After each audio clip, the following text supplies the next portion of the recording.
What's up, everybody? It's the Life on Life's Terms podcast, and I'm Tom Robinson. And like I always say, we're not affiliated with any 12-step programs. But we do favor them. We do endorse them. Yes, they work. And I'm a recovering addict. Yes. Imagine that. My name's Chris Mandeville. I'm a heroin addict in recovery. We're here at a New Way Recovery Center in Quincy, Mass. On Quincy Ave. Great place. Yes, lots of resources here. Actually, tonight they're having a neighborhood meeting, so Yeah.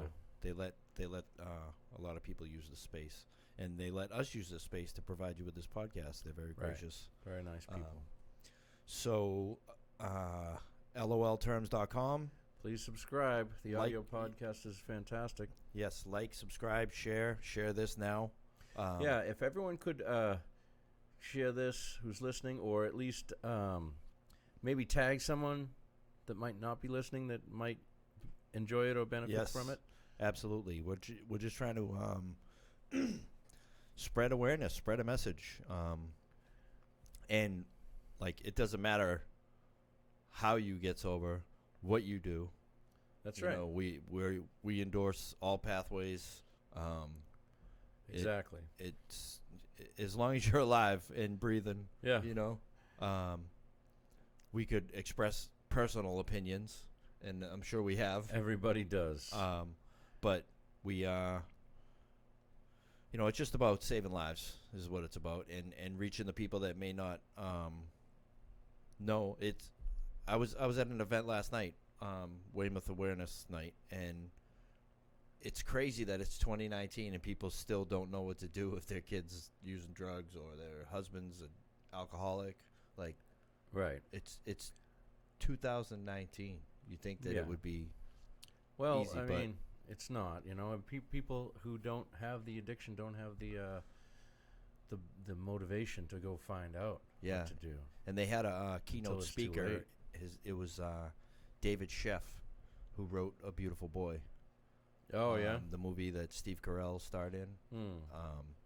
He's written 3 other books as well. Clean, Tweak, and I forget what the other one was. Cool. But all about addiction. It was really good to hear, the parents aspect of it, and like what was real and what wasn't in the movie. It was pretty good. That sounds good. I was trying to figure it out, and more input, more guests input that we have will help figure it out for everybody. Absolutely. Tonight we have Gabe. I met Gabe at a meeting, actually. Yes. I was outside vaping. I think you came outside to smoke, and we just started chewing it up. And, here he is sitting in the hot seat. We were struggling for a guest, and he messaged me and said, "You still need somebody?" And I was like, "Absolutely." So yeah, saved the day today. We had a last-minute cancellation. Yes. We're very happy to be here. Very grateful. Yeah, we thank you, Gabe. We want to really keep this going it. every Thursday, because I know we haven't done it a couple times, and people are like messaging us, "Where are you guys? What's going on?" Consistency no show tonight? is key. Yeah. You gotta be consistent. We want to reach those people that need like, reaching. Yeah, like the mom that's making dinner for all the kids that can't get out to a meeting, but she can watch one right now. Absolutely. You know what I mean? That's the beautiful thing about technology now. Yeah, or someone that has social anxiety that can't get to a meeting, can't go to a meeting because they can't sit in a meeting because it bothers them. But we can, hashtag recovery at your fingertips. At your fingertips. So we're going to let Gabe share his experience, strength, and hope with us. All right. Thank you guys for having me. It's funny today. God seems to put certain things in my way, just like seeing that post today, and not really having any plans tonight. Sometimes I go to a men's meeting in Cohasset on Thursday nights, but we talked probably a couple months ago now. Yeah. And I said, you know what?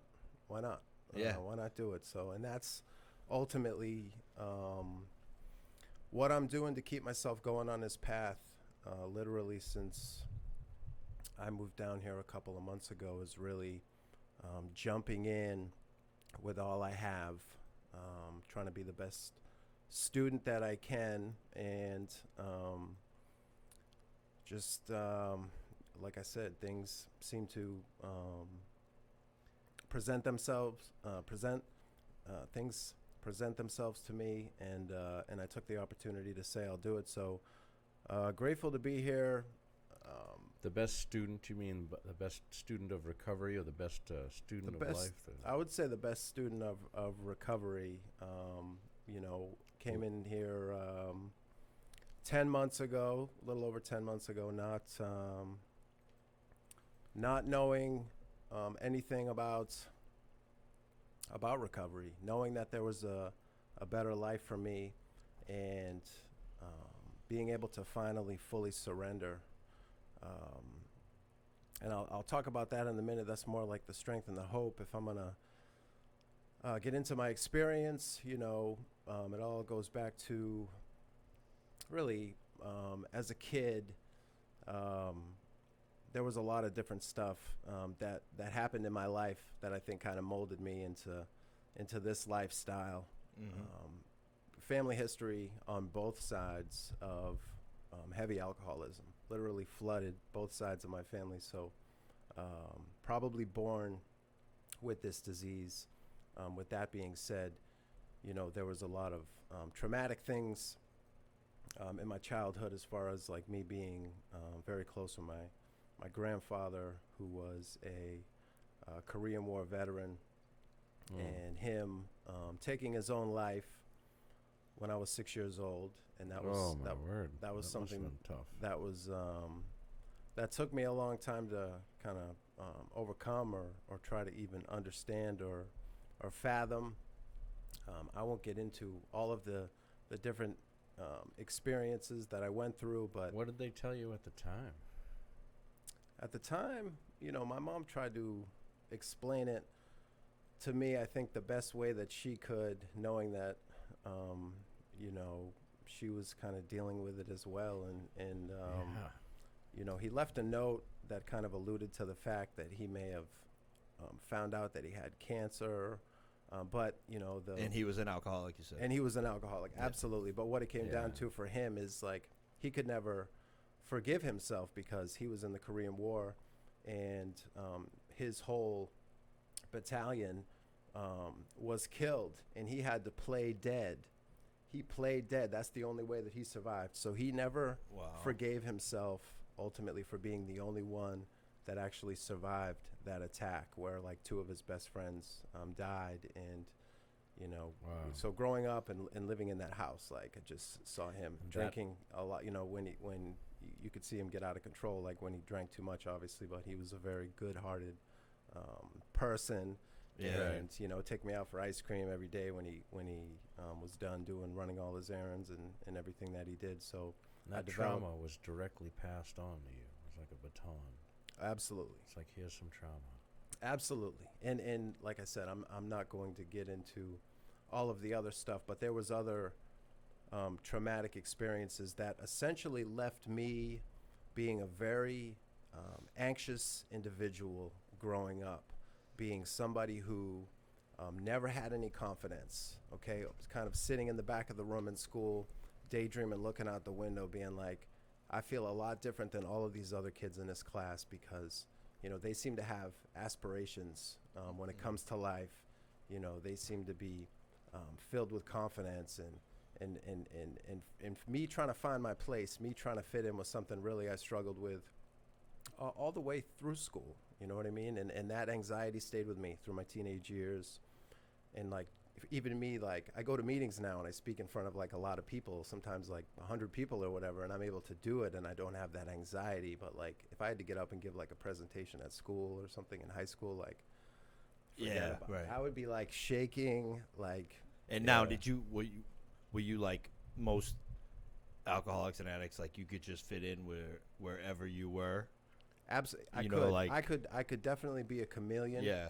And fit into any group. That being said, I never really found the right.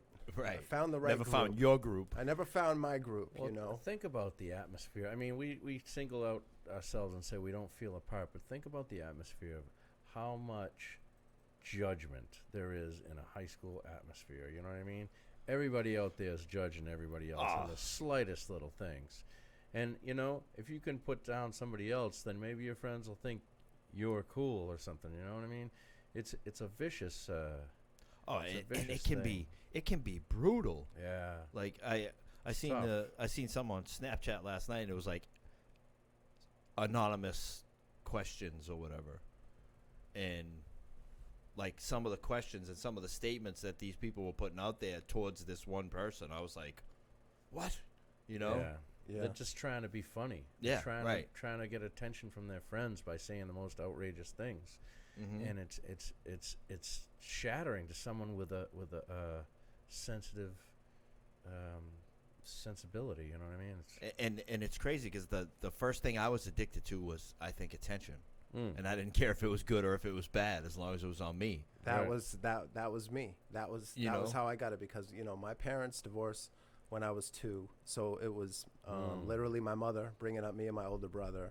Yeah. And I was at 7. My mother did the best she could, to try to discipline us and stuff. But we kind of did our thing, and like that's how I would get the attention, is in class, is being like the class clown, being the funny guy, getting in trouble, because you're right. Any type of attention was attention, and it was really me kind of saying I need help. Okay, even way back then, when I didn't know how to. When I didn't even know how to express myself, and growing up, because my father was an alcoholic, and I resented him for that, from him saying, okay, I'm going to come, and I'm going to, because my parents moved to Florida when my mother met my stepfather, and he would say, hey, I'm going to come pick you up, and he would never show up, and that's, I was mad at my stepfather for coming in, because I had a person, a male figure telling me what to do for the first time in my life. But then at the same time, I was mad at my dad because I needed him, but he was sick, and I didn't realize that at the time because I was young, So, but I was totally like, I remember in high school and stuff, my friends would be like, smoking weed or drinking, and they would try to get me to do it, and I was so against it. Because of what it had done to my family, because of what had happened to my grandfather. Oh, wow. And all this stuff. Kidding. So I did not partake in it. It wasn't until... All through high school? All through high school, man. Wow. All through high school. It wasn't until I got out of high school is when started smoking weed like most people, thought it was... So was it more like in the workforce, like... At one of your jobs you started, or college? Yeah.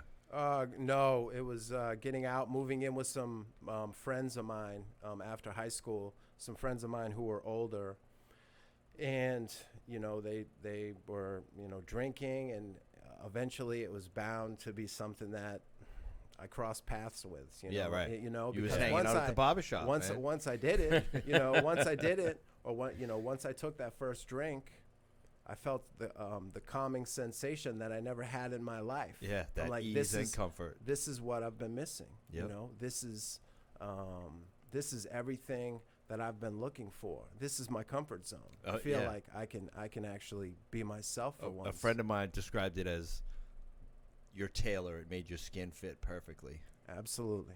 Like nothing. It didn't matter what was going on. Yeah, you absolutely. were okay. And going in through my 20s, it didn't take me long to start. I got into a relationship with a girl in Manchester who had a young daughter who was 6 months old when I met her, and that ended up, to make a long story short, that ended up being a 7-year relationship, on and off.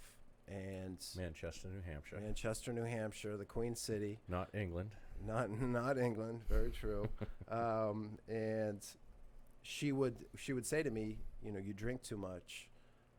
Be going out with my friends. I'd say I'd be home at a certain time. I'd end up staying all night playing pool, and she would come to me and say, hey, this is a problem, something you need to get help for. And I never at that point was able to take an honest look at myself. It wasn't a problem to you. It wasn't a problem to me. Right. It wasn't a problem to me. It amazes me to think of the generations who have had that same scenario play out. Like how many couples, Oh yeah. for how many years, the same type of thing. You drink too much.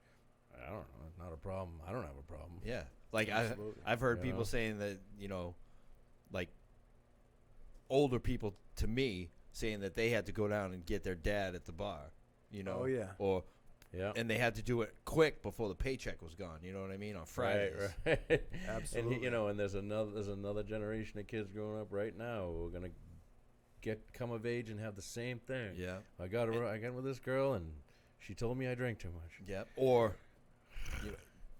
they're like this generation now is like Yeah, if growing they- up without parents. Right. Yeah, You know? nowadays True, it's yeah. like It's just crazy. a whole nother level, man. Or if they make know? it to grow up with the fentanyl. Right. The Right. world seems so much simpler back when I grew up Yeah. than it is now. I feel Yeah. bad for these. Yeah. These, Even when I was active, like I didn't hear of overdoses the way that I do now. Right. Like very rarely. You very hear, true. You know. Very Yeah. true. I think, I think our whole society, they talk about like the opioid crisis and the heroin epidemic. I think it's ultimately a spiritual epidemic that our society has, which is why you see so course. many of these people Right. falling off. Because if you have people who are spiritually fit and feeling good about themselves, they're not gonna try out those drugs. Right. That's not even an option for them. It's almost. I'm with you on that. I think it's more of a mental health thing than Yeah. that and we all end up turning to drugs and self-medicating. Absolutely. And Oh, yeah. everyone's talking about the opioid crisis, and alcoholism is like skyrocketing too. Crystal meth. Like it doesn't matter what it is. Like I'll abuse it from heroin to Haagen-Dazs. It don't matter. Right. Like Yeah. I take everything to the extreme. The spiritual Absolutely. component of it is if you were more in touch spiritually with yourself and with a higher power, then these worldly things wouldn't make you so mentally ill. Mm. You know what I mean? This path that people go down where it's all material, it's all about looking good or having stuff or being tough or whatever it is. All that worldly stuff that's not about spiritual values has nothing to do with that, and you find yourself lost. And of course you're not going to feel right because you don't have a Ferrari or whatever it is. Right. Yeah, absolutely. So- You learn as you get older, and you're able to, you learn that being vulnerable, that's what makes somebody tough. You learn That's that, right. that, Right, that being right. able to shed a tear, being able to take an honest look at yourself, your situation, your flaws, being able to openly talk about them. Being that- able to love someone else for their flaws. Right. Say, you're just like me. We're both human, and Cause you know? and it's because of all that bullshit that we're fed when we're younger, Yeah. like exactly. all of this. It's like everything we're taught is a facade. It's all 100%. bullshit. It don't mean nothing. Right. 100%, man. And what it is it's geared towards us consuming. Yeah, You know, that's right. in like, this country, People big want to time. make money on what they're selling, so they're gonna make it look really attractive and make us look attractive if we have it. Yeah, exactly. It's twisted.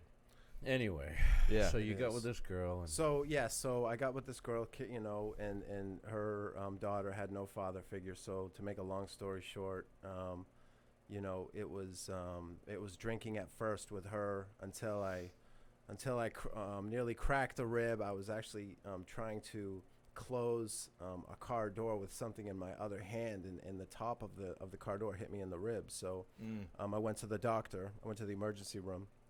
And they gave me a prescription, right, for Vicodin or for Percocets, or Yep. that's typically how it starts, right? yeah, And that started I'm going to say from the age of 24 to 29, a 5-year span of me losing that relationship at the end of it, because that's what it came down to for me.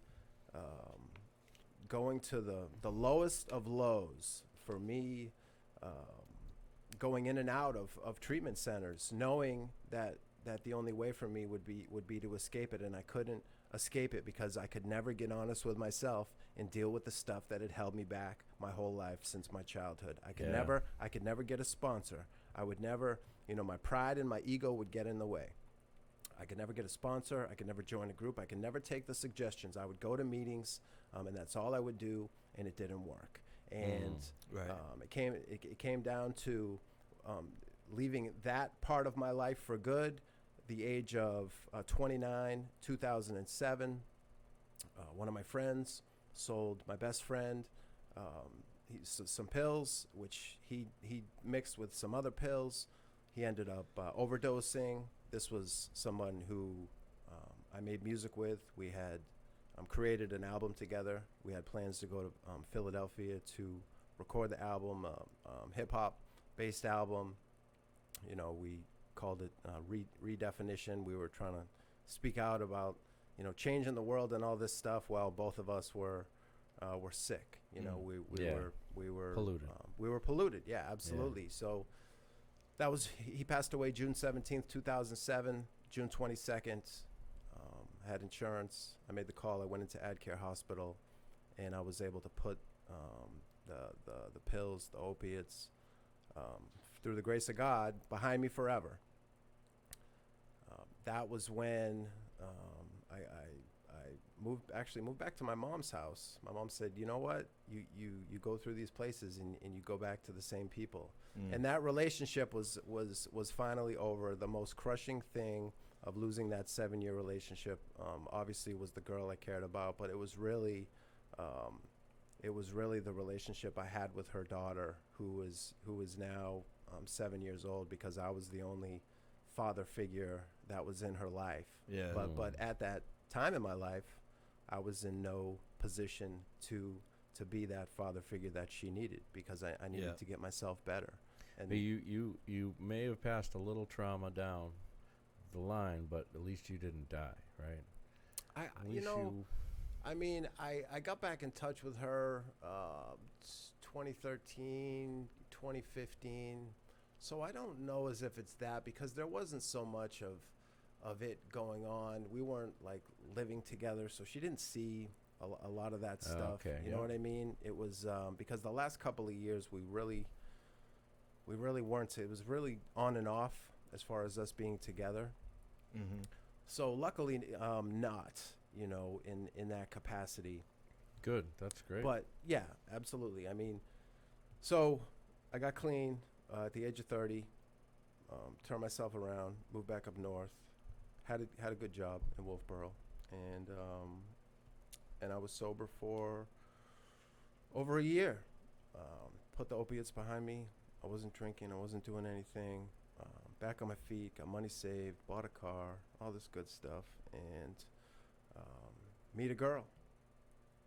And I'm thinking this is like perfect timing, because this is somebody who kind of had been through the same issues that I had been through the past couple of years and had overcome them. So it was kind of like the perfect match. And the perfect storm. The perfect storm. No, it wasn't. It wasn't the perfect storm. It wasn't a bad thing. It's just, at that point I thought that I could drink. Yeah. Put the other stuff behind me. I fell victim to that myself. Put the other stuff behind me. I just can't do heroin or I'll opiates or be able pills. to. I'll be able to drink. And I'll be able to do it in like safety. normal men. And this is, we met in 2008, and life is really good for both of us. 2009, 2010, 2011. Proposed to her in 2012, and we had, both of us just kind of let it go by the wayside as far as like the wedding, where it kind of fell into something where we were engaged and like that was okay for us, and we never took the next step. And I ended up moving down to Dover, New Hampshire in 2014. And at this point, like, things are still okay. I'm definitely drinking too much, but I'm able to manage my life for the most part. Yeah, I may be waking up hungover, going to work. Again, to make a long story short, it wasn't until I'm going to say 2017 that the drinking really started to get out of control for me. I was very paranoid at this time in my life. I had a lot of different things going on that I was trying to do, trying to accomplish, that there was no way that I could do that if I continued drinking every single day the way that I was. And this started to ruin her and I's relationship. The drinking, me being paranoid, just my whole state of being physically, mentally, spiritually. Yeah, alcohol is so subtle, man, compared to like you see some raging nightmare on drugs, you know what I mean? That's so obvious. Alcohol is just so fucking subtle, you know what I mean? It just eats away at your life until it's not. Creeps and up then on all of you. a sudden it's like, oh, you're drinking every day, you smell bad, you know, blah blah blah. That's the advanced situation, but it's so subtle as it creeps up on you and takes away little bits of your life. Mm-hmm. It does. And I was pretty, from the girl who I thought was the one for me, and I'm still in touch with this person today. We have a really good relationship, fortunately. That's cool. But I needed to make a decision. I made the decision in early July of 2017 to just walk out of my job on a Friday.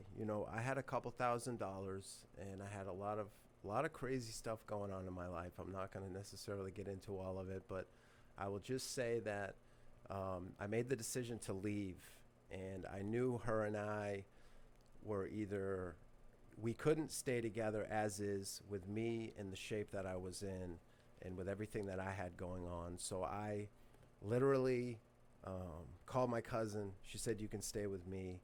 And what it did is I stayed with her for a couple weeks up north, and that just wasn't a great fit. So I decided to go camping at White Lake State Park, and this was in the middle of 2017. And this is really like the first time in my life that I'm kind of all by myself, just getting out of almost a 9-year relationship with the person I love more than anything in this world.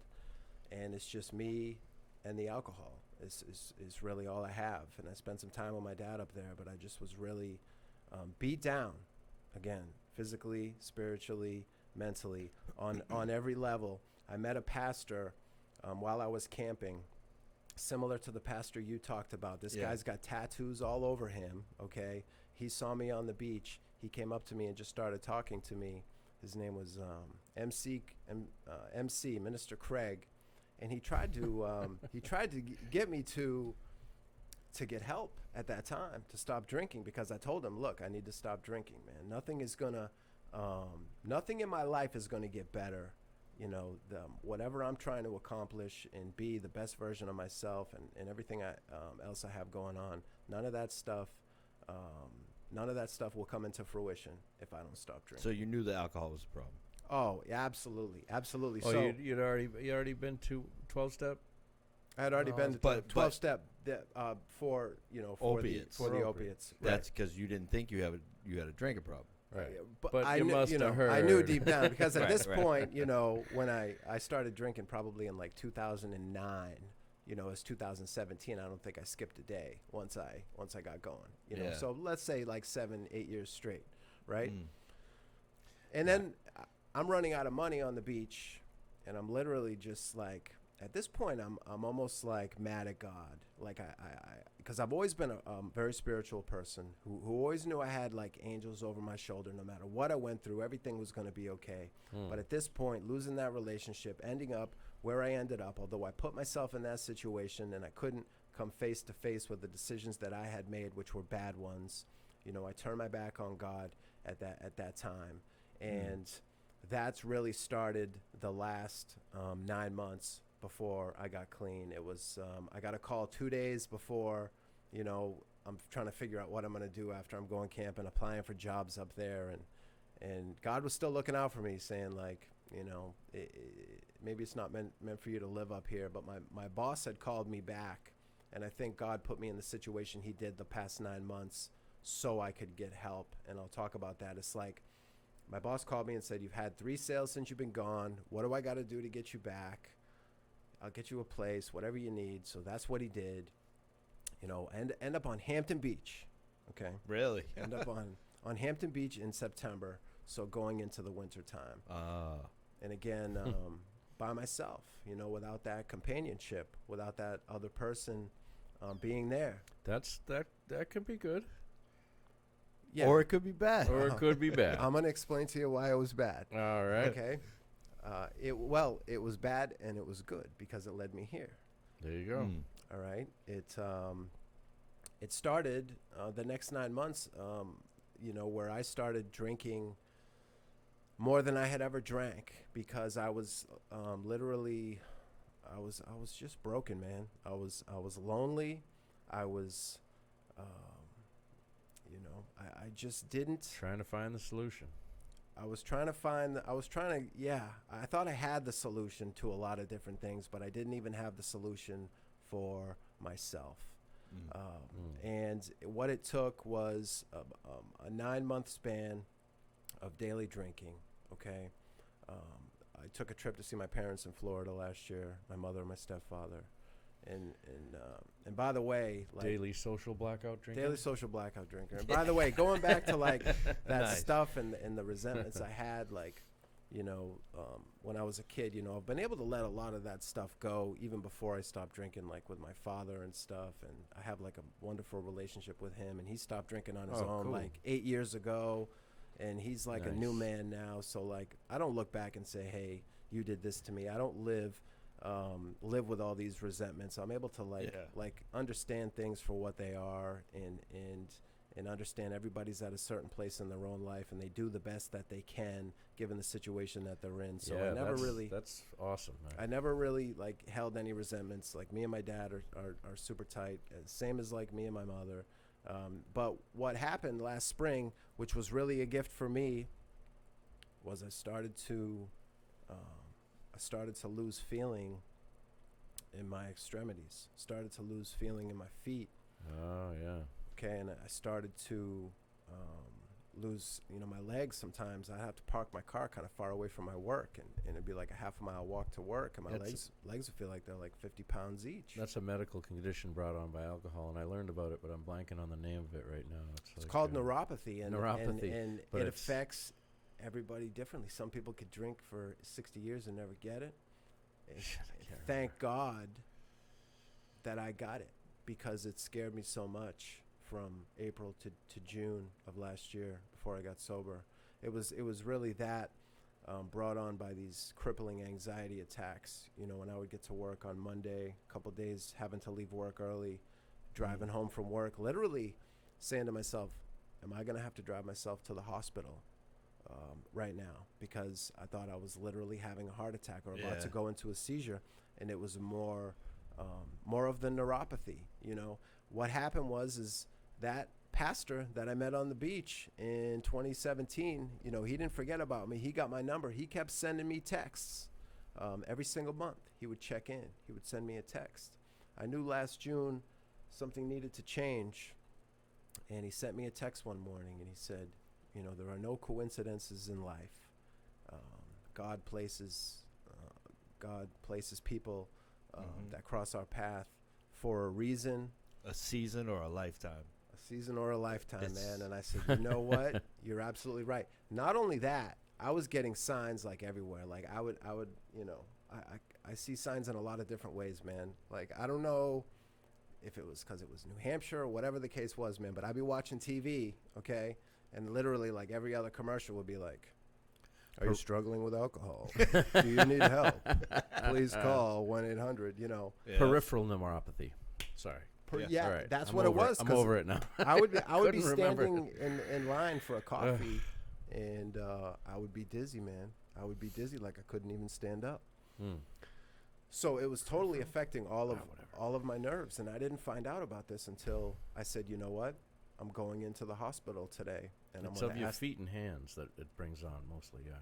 It does. It was my arms and my feet. Yeah. And I went into the hospital, and I said, "I have a problem with drinking." And for me to admit defeat was such a difficult thing for myself to do because of my false ego, that false pride that I have. Right. You know, everybody thinks for me, like, life has been really good for the past 10 years, and I'm kind of living with this secret of, like, I drink way too much, and it's presenting problems in my life. And the reason that I drink so much, especially being as lonely as I was for the past 9 months, was I turned my back on God, man. I had that literal hole in my soul, and that's what I used to fill it, was the alcohol, and it didn't work anymore. It didn't work anymore. And the beautiful thing about it was, like, I got the neuropathy. Like, if that never happened to me, if I never got those anxiety attacks, I may still be doing the same thing that I was doing. Yep. So the timing of it all was an amazing gift. And I went into the hospital, and they said, everything's going to be okay. We'll take you. And they kept me for 3 days, and I was able to stop drinking. And I said, I got to get into a program. So I was out for 4 days. I went to a meeting every day. I didn't drink. I was June 22nd. Technically, the sobriety date is June 23rd because I drank in the early morning of June 22nd. But I went to Turning Point in Dover. It was a 28-day program. They had a 90-day program after that. They graduated me early. They said, we think you're doing great. We have a spot for you. We cannot promise that spot to you for the 90-day program if we do not graduate you early. They graduated me after 7 days. So, wow. Yeah, I had a lot of people with resentments against Fair me to say. that were waiting, you know, to get out of there. What was the story behind that? What do you think? They're like, we want to make sure the story he's behind around that, for 90 days. I went in That there must be being completely open-minded, willing, and honest. I don't think that they were getting that from a lot of the people in there. Oh, they could tell you weren't faking the great funk. meeting with my counselors. Yeah. Telling them what my plans were, what I wanted to do. Absolutely, 100%. That's what it was. And they said, you know what? We have a spot for you. We can't promise you this in 3 weeks, so we're gonna bring you down now. So they knew all you was spitting wasn't fugazi. They knew like, all this that dude's I was serious. spitting. All right. This is true. Yes. That's good. When I got in there, man, it's why I'm doing what I do now, because I got so much hope from hearing people come into those meetings and speak and talk about what they were doing. People with 3 months sober, 6 months sober, 9 months sober, 10 months sober. You know, they would give me all the counseling sessions that they wanted, all the one-on-ones, all the group things. The thing that I got the most out of was the AA meeting at the end of the day, when I saw people like me that were coming in, that were talking about their experience, their strength, mostly their hope, okay?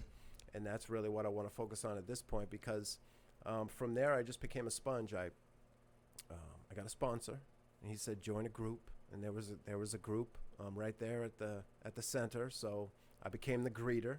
So I got involved. I got to shake everybody's hand who walked through the door. I got to know everybody on a first name basis. And people don't realize how important and how much you can benefit from those little jobs. Like, for someone that doesn't want to talk to people or can't talk to people, Yeah, man. like, you're put in a situation where you have to, and then it becomes comfortable. Definitely. And you just, you know, greeter, collection, all those. Right. I don't want to do that, you know, but that stuff's important. It is, man. And I made that track while I was in Turning Point. I was in there for 90 days, so I made that song. I sampled Bill Wilson. Oh, yeah. And that was cool to share it with the other people in there. You know, I was in there with a lot of kids that were in their 20s and stuff. And What's the name of the song? The name of the song is Turning Point. Turning Point. Which is the name of the place that I went through. Because is it on YouTube or anything? It's on It's SoundCloud. on right? SoundCloud. SoundCloud. All right. It's on SoundCloud. Nice. And, Go check it out. Bill Wilson, I put him in the song, and it was cool to make it. Is what I kind of do in my free time, is try to make music when I can. But the reason that I went to Turning Point was because I knew I wanted to fight this disease the right way. The reason that I got a sponsor is that I knew I wanted to fight this disease the right way. I knew it's kind of like, the Karate Kid. I could read the big book all I want. Like the Karate Kid, he read that book about karate. He wasn't very good at karate. It wasn't until he got Mr. Miyagi in the picture and kind of had to show him the way that he knew how to fight. So Dude sanded a lot of duck. yeah, He definitely did. So had a great sponsor, involved in a group. So by the time I left there, which was in early October, I was ready to get out of there, and I had done what I needed to do to get my defenses up to leave that place, and went to a sober house because I thought that would be the best thing for me. Had people around me who were in sobriety, and landed in a good sober house. a good sober house. I left after a month, to be honest with you. Like, I had a roommate. He snored, and he had this rooster alarm clock that went off at 5 a.m. But I went to another safe place. I went to another safe place from there, which was in the town that I worked in, and I stayed there. I'm still going to, because I did the 90 meetings in 90 days like they tell you to do. And I was still going to 4 or 5 meetings a week before February came, and my boss said, we're closing the New Hampshire office. These are your options. You can get a new job, Oh my God. or you can move to Massachusetts. And I said to myself,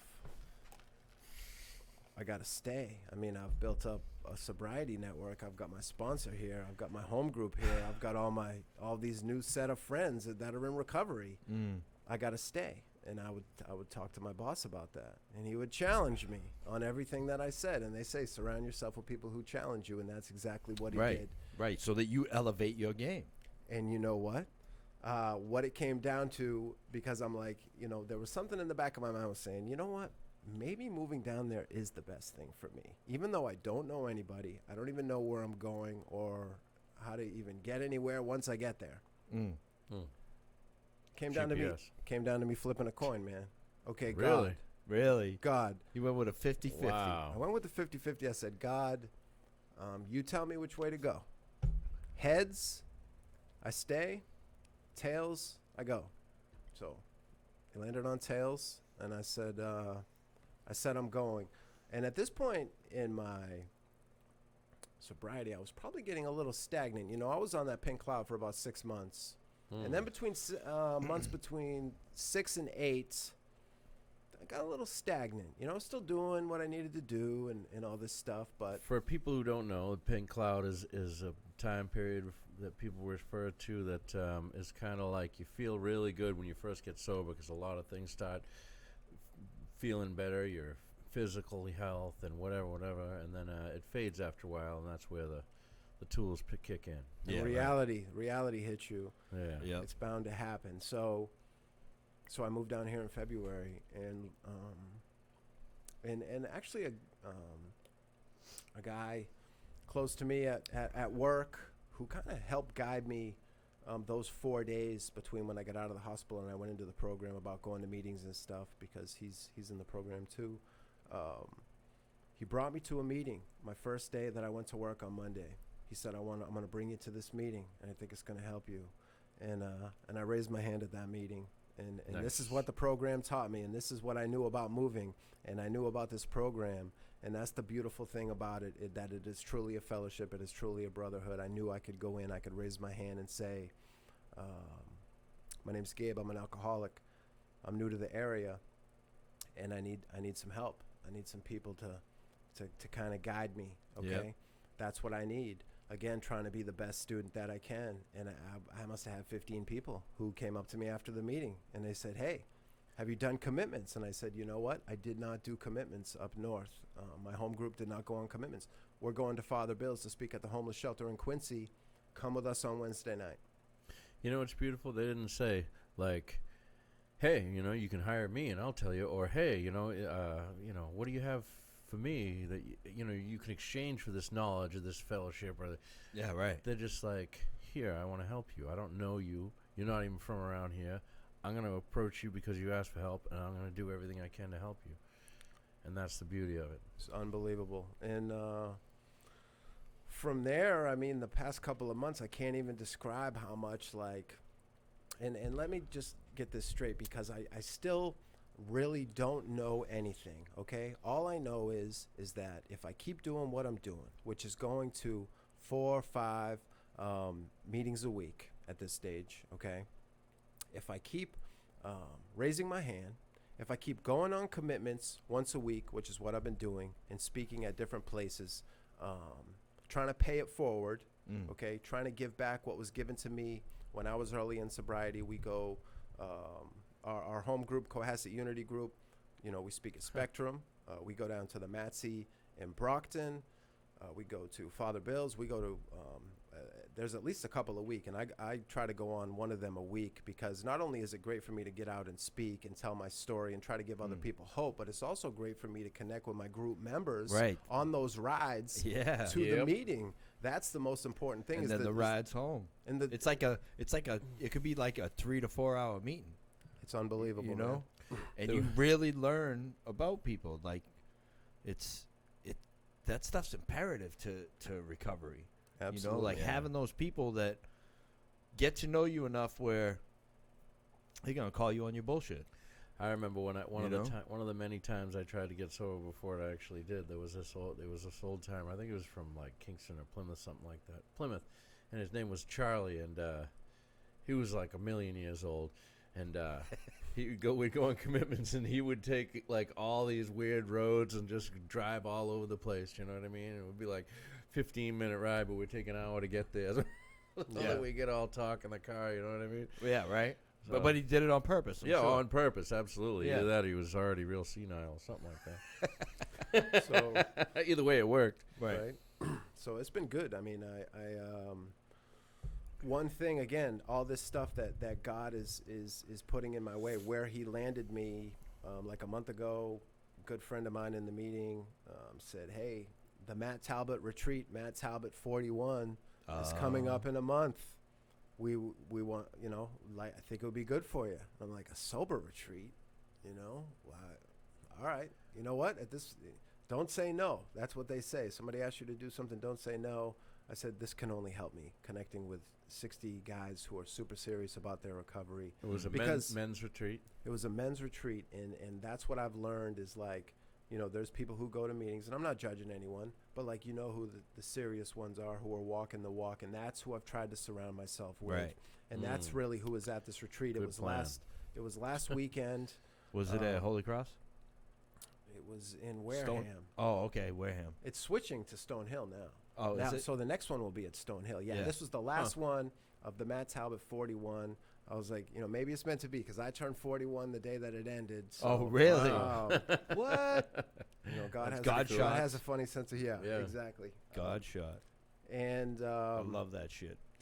You know, I'm trying to create balance. Like at this stage in my life, like I know, again, I don't know a lot, but I know if I keep going to meetings, if I keep speaking, and if I keep working with my sponsor. I have a great sponsor down here. We are digging in to the steps, about to get into the third and start the fourth step, because I understand that's where the meat and potatoes is, to deal with all the stuff in the past. Right. You know, to finally free myself from all this stuff. Like, everything is great. Like, I have just signed up for like a 6-week fitness course starting next week, and I signed up for Landmark, which is in Quincy, which is like a 3-day seminar to kind of further myself in my personal life, to obtain the goals that I want to obtain, and also in my professional life, at my job, to become a better salesperson. Yeah, I've heard. My father did that Landmark. I guess there's something to it. Yeah.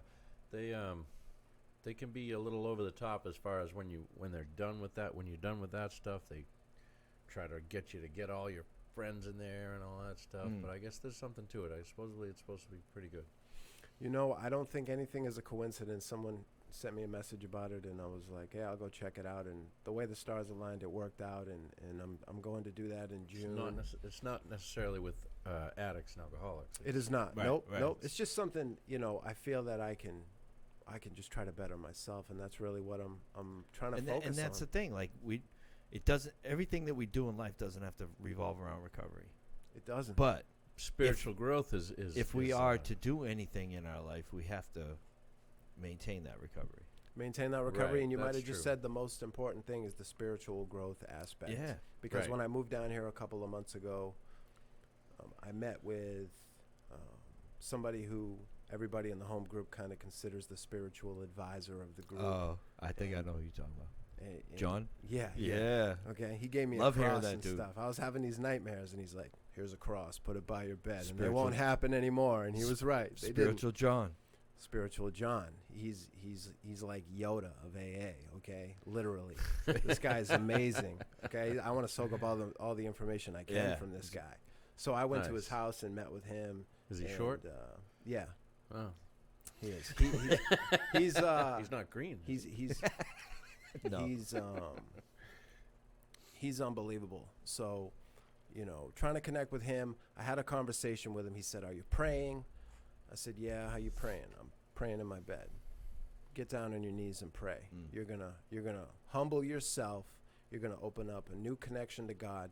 You're gonna be able to talk to God better and start to build a true relationship. And that is exactly what I started doing. And I've been doing that the past 2 months. And like I said, God, ever since then, God is showing me on a daily basis that He's listening to what I'm saying. Okay. Mhm. I'm an advocate. I'm a believer in the knees. Yeah, it's like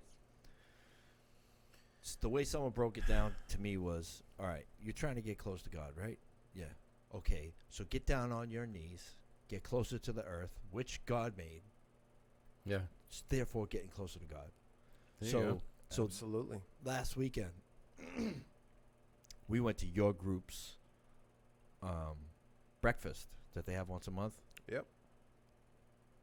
Hey, this lady, 97 years old, 66 years sober, spoke Wow.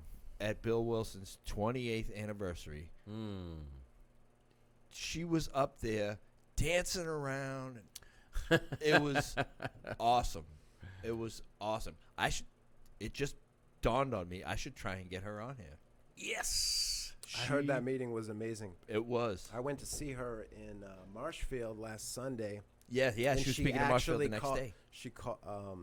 She was having some issues, health issues, so she wasn't able to speak. But you should have seen how many people how many cars were like lined up down the road to see her speak. Listen, we just went to this breakfast expecting to eat breakfast.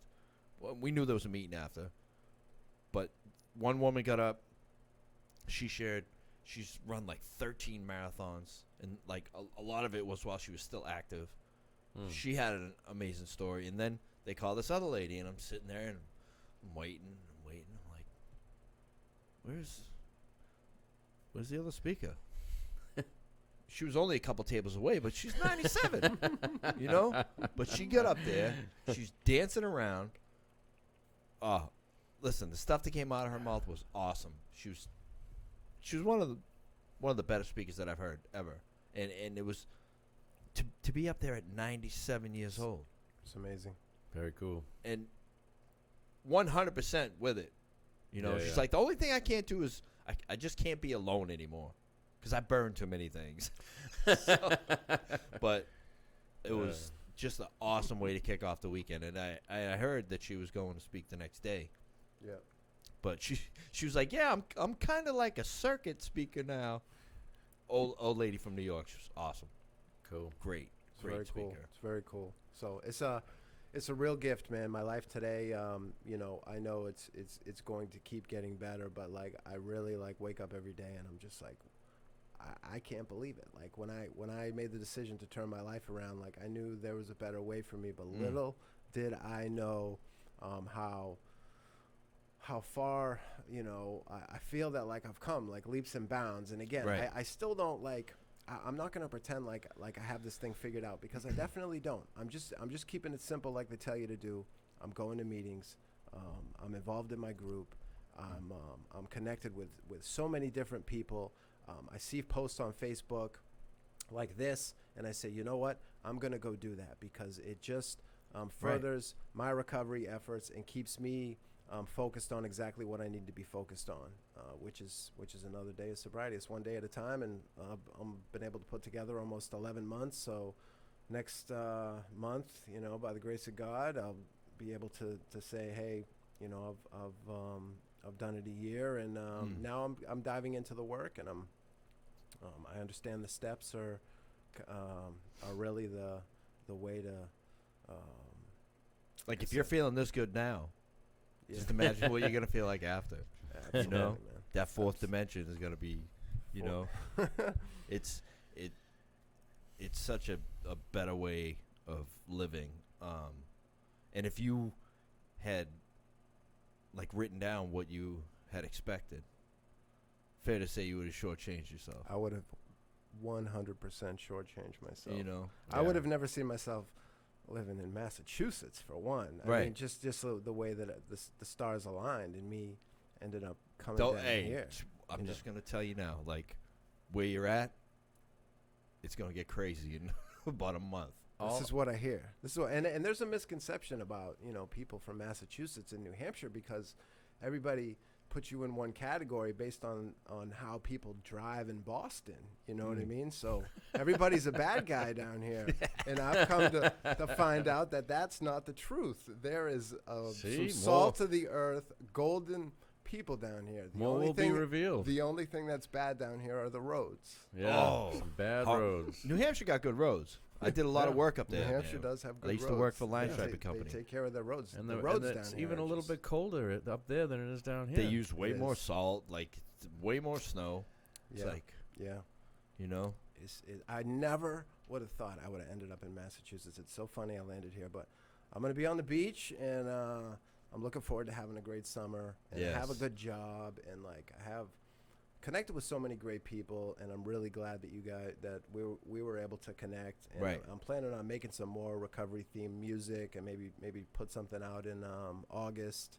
Good stuff. Nice. So let us I'm know. just trying We'll to plug stay it. focused on the right things, and like I said, God keeps leading me in different directions, and I keep following His lead. So He's in the driver's seat, and I'm just walking trying to walk the right path. Man. Yeah, I was Great. talking to a woman last night, and she was talking about her son, and he was in a recovery center, sober house, and she was like, he doesn't really know what to do, and like he does this and then he stops, and I'm like, listen, I don't know what the magic formula is, but I don't ever try and subtract anything from it.